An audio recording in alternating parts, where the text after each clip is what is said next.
अस्सलाम वालेकुम everyone, welcome back to my YouTube channel. भाई ZTE भाई नॉट कमिंग स्लो। ZTE भाई बहुत जल्दबाजी में आ चुका है और मुझे लग रहा है इसको कमाने की कुछ ज़्यादा ही जल्दी हो रही है। खैर मजाक कर रहा हूँ। ZTE अपना एक और स्मार्टफोन बहुत जल्द लॉन्च करने वाला है। कब लॉन्च होगा, क्या ये स्मार्टफोन लॉन्च हो चुका है? मैं बात कर रहा हूँ ZTE ब्लेड V60 की।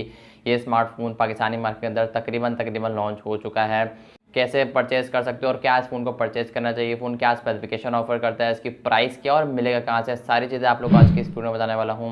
लेकिन मेक श्योर वीडियो को एंड तक ज़रूर देखना। पसंद है तो लाइक करके चैनल को लाजमी सब्सक्राइब करना। आप लोग सब्सक्राइब नहीं कर रहे हो, बड़ी शिकायतें आ रही हैं पीछे से। खैर वीडियो को लास्ट तक वॉच करना लाजमी। हम बढ़ते हैं डायरेक्ट वीडियो की तरफ। सबसे पहले बैक डिज़ाइन की बात करूँ ना तो यार नो डाउट यार काफ़ी एक अच्छा डिज़ाइन आपको देखने को मिलता है। आईफोन नफरत हो गई है यार अब तो आईफोन से। इतने डिज़ाइन लाइक किस के देखे हैं हम लोगों ने। खैर नो डाउट यार अब बुरा तो नहीं बोल सकता इस डिज़ाइन को, काफ़ी अच्छा ZTE ने मेहनत करके बनाया। बैक प्लास्टिक की है, फ्रेम भी प्लास्टिक का, काफ़ी प्रीमियम वाली फील आ रही है आपको। लेकिन अगर फेंकोगे तो भाई टूट जाएगा। लेकिन क्योंकि यहाँ पर कोई भी प्रोटेक्शन आपको देखने को नहीं मिलती है तो बेहतर ये है कि केस चढ़ाकर यूज़ कर लो। 2-3 हज़ार का केस आएगा, नहीं तो अगर फ़ोन बगैर केस के यूज़ किया तो 30-40 हज़ार रुपये खर्च आ जाएगा। खैर मजाक करो। ओवरऑल डिज़ाइन वाली साइड की बात करूँ भाई 10/10 में स्मार्टफोन को रेट करूँगा। डिज़ाइन ओवरऑल अच्छा है, प्रीमियम फिनिश, काफ़ी बेहतरीन फिनिश वाली ग्लॉसी लुक के साथ आता है। स्मजेस स्क्रैचेस वगैरह इतनी जल्दी कैच नहीं करेगा। फ्रंट डिस्प्ले की बात करूँ ना, यहाँ पर फ्रंट डिस्प्ले में थोड़ा बहुत लेकिन अगर प्राइस को देखूँ ना तो चीज़ें बेहतर नज़र आती हैं। फ्रंट डिस्प्ले में यहाँ पर 6.6 इंचज़ का एक IPS LCD पैनल आपको देखने को मिलता है। इस फोन के अंदर 720p की रेजोल्यूशन है। एटलीस्ट यहाँ पर 1080p की रेजोल्यूशन दे देते ना तो काफ़ी अच्छी बात हो जाती है। 90 हर्ट्ज का रिफ्रेश रेट आपको इस फोन के अंदर देखने को मिलता है। यहाँ पर डायनामिक आइलैंड का सपोर्ट भी आपको इस फोन के अंदर देखने को मिलता है।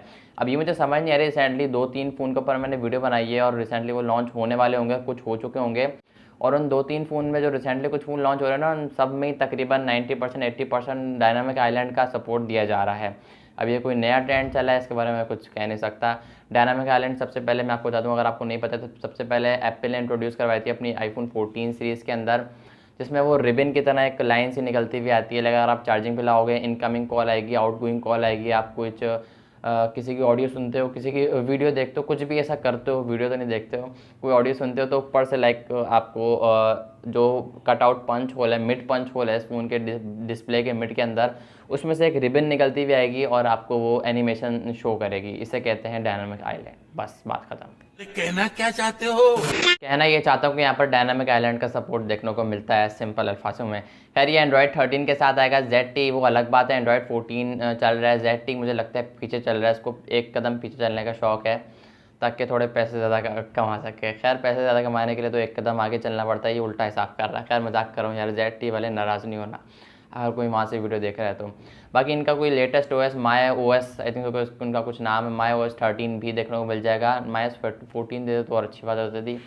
बाकी खैर ये स्मार्टफोन 2 वेरिएंट के साथ आएगा। 4GB रैम, 128GB की रोम, 6GB रैम, 128GB की रोम। साथ ही आपको 10GB का वर्चुअल रैम का, एक्सपेंडेबल वर्चुअल रैम का सपोर्ट आपको इस फोन के अंदर देखने को मिलेगा। अब 30-40 हज़ार में यार वर्चुअल रैम समझ नहीं आती यार कहीं से भी, और ऊपर से 10GB रैम। अब मुझे ऐसा लगता है कि ये वर्चुअल रैम और मेन रैम को मिलाकर बॉक्स के ऊपर मेन रैम करके लिखेंगे बड़ा सा। 16GB RAM, 14GB RAM, 256GB की रोम। तो ये सीन मुझे लगता है होने वाला है, बहुत जल्द देख लेना आप लोग। क्योंकि जो काफ़ी कंपनियाँ ऐसी होती है ना, छोटा सा लिखती हैं आखिर में वर्चुअल रैम, बट डब्बे के ऊपर आपने तो देखा होगा बड़ा बड़ा करके वर्चुअल रैम और मेन रैम को मिलाकर बड़ा बड़ा करके लिखा हुआ होता है, और छोटा सा लिखा हुआ होता है कि वर्चुअल रैम इतनी है, मेन रैम इतनी है, ताकि लोग को दूर से दिखे ना। तो ये चीज़ भी हो सकती है। बाकी UFS की स्टोरेज आपको इस फोन के अंदर देखने को मिलेगी, मेमोरी कार्ड डालने का भी सपोर्ट देखने को मिलेगा। और अगर प्राइस वाली सेट प्राइस को देखूँ ना मैं बार बार, तो भाई फ़ोन की तरफ से मुझे खुशी मिल रही है। लेकिन अगर प्राइस को साइड पर रख दूँ, फ़ोन को देखूँ तो बेकार फ़ोन है भाई। सारी चीज़ें प्राइस पर डिपेंड कर रही हैं, जो कि आगे चल के मैं आपको बताता हूँ। बाकी परफॉर्मेंस वाले साइड की बात करूँ, हार्डवेयर वाले साइड की बात करूँ, यहाँ पर यूनिसॉक का T606 का हार्डवेयर लगाया गया, जो कि 1200 की आर्किटेक्चर पर बेस करता है। परफॉर्मेंस के लिहाज से काफ़ी डिसेंट चिपसेट है।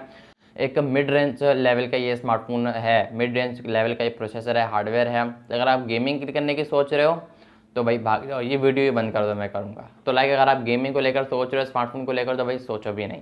खैर ये स्मार्टफोन एक मिड रेंज सेगमेंट का फ़ोन होने वाला है, बिकॉज स्मार्टफोन की प्राइस ही मिड रेंज सेगमेंट की है। ये स्मार्टफोन मिलना 24 से 25 हज़ार रुपये के अंदर अंदर था, लेकिन आज ये स्मार्टफोन 30 हज़ार के अंदर आपको देखने को मिलेगा, अंडर 30,000 या फिर 30 हज़ार के आसपास। 30 हज़ार से ऊपर नहीं जाएगा। ये मिलना 24-25 के आसपास था, लेकिन 18% सेल्स टैक्स की वजह से हुआ है। ये पता नहीं क्या हो रहा है यार, मुझे समझ नहीं आ रही। जो स्मार्टफोन 25 का होना था वो 30 का हो गया, जो 30 का लॉन्च होना था वो पता नहीं कहाँ पहुँचा हुआ है। जो मोबाइल अंडर 50,000 लॉन्च हो रहा था वो 58-60 पे भी पहुँचा हुआ है। मुझे कुछ समझ नहीं आ रही है पाकिस्तान में हो क्या रहा है। खैर बैक कैमरास की बात करूँ, शुगर मिला तो चलता रहेगा। बैक कैमरास की बात करूँ, बैक पर 888 कैमरास का सेटअप देखने को मिलेगा। मेन कैमरा 108 मेगापिक्सल का नहीं है भाई, कोई 200 मेगापिक्सल का 108 मेगापिक्सल का नहीं है। खुश हो रहे हो ना आप लोग, 108 मेगापिक्सल का मेन है। यहाँ पर 50 का मेन देखने को मिलता है। 2 मेगापिक्सल का एक डेप्थ सेंसर है फ्रंट पे, और तीसरा जो है इनका कोई एआई सेंसर आपको इस फोन के अंदर देखने को मिलेगा। फ्रंट पे पंच होल देखने को मिलेगी, कटआउट पंच होल। 8 मेगापिक्सल की सेल्फी देखने को मिलेगी। और स्मार्टफोन की हेल्प से आप 1080p 30fps का सपोर्ट देखने को मिलेगा या फिर 60fps का सपोर्ट देखने को मिला है, ये चीज़ कंफर्म नहीं है। 1080p का सपोर्ट देखने को मिलेगा, जहाँ तक मेरी सोच है, मैं जितना ZTE को जानता हूँ ये 1080p 30fps ही देगी। बाकी ग्लोबली मार्केट के अंदर ये फ़ोन लॉन्च हुए हुए हैं। पाकिस्तानी मार्केट की बारी है, जब तक मैं वीडियो अपलोड करूँगा तो लॉन्च हो चुके होंगे या फिर लॉन्च होने वाले होंगे। आई थिंक सो हो चुके होंगे। बाकी 5000 mAh की बैटरी देखने को मिलेगी इस फ़ोन के अंदर। 22 वॉट की चार्जिंग का सपोर्ट देखने को मिलेगा। मैं पूरी कोशिश करूँगा इस फ़ोन का अपना पर्सनल ओपिनियन दूँ, अलग से वीडियो बनाऊँ, लेकिन अगर पूरी कोशिश करूँगा, अगर तो टाइम मिल पाया तो लाजमी वीडियो बनाऊँगा। बाकी 5000 mAh की बैटरी इस फ़ोन के अंदर, 22 वॉट की चार्जिंग का सपोर्ट आपको इस फ़ोन के अंदर देखने को मिलता है। ओवरऑल स्पेसिफिकेशन वाइज देखा जाए तो नो डाउट काफ़ी स्मार्टफोन बेहतरीन होने वाला है। आफ्टर डिस्काउंट ये आपको 29-28 का देखने को मिलेगा। 30,000 के आसपास ये आपको डेफिनेटली देखने को मिल जाएगा। और स्पेसिफिकेशन वाइज देखा जाए अगर तो आप एक नॉर्मल फ़ोन की तलाश में, आपका 25 से 30,000 रुपये बजट है, then I recommend this phone, otherwise I can't recommend this phone. अगर आपके पास 40, 50, 60,000 हैं तो आप इससे बेहतर डिवाइस पे इन्वेस्ट कर सकते हो। आई होप कि आपको आज की वीडियो पसंद, तो वीडियो को लाइक करके चैनल को लाजमी सब्सक्राइब करना, इंस्टाग्राम पे फॉलो कर लेना, लिंक डिस्क्रिप्शन में। मैं मिलूंगा आप लोग नेक्स्ट वीडियो के फ़ोन के रिव्यू के साथ किसी और अपकमिंग के साथ। तब तक के लिए इजाज़त दीजिए, अल्लाह हाफिज़।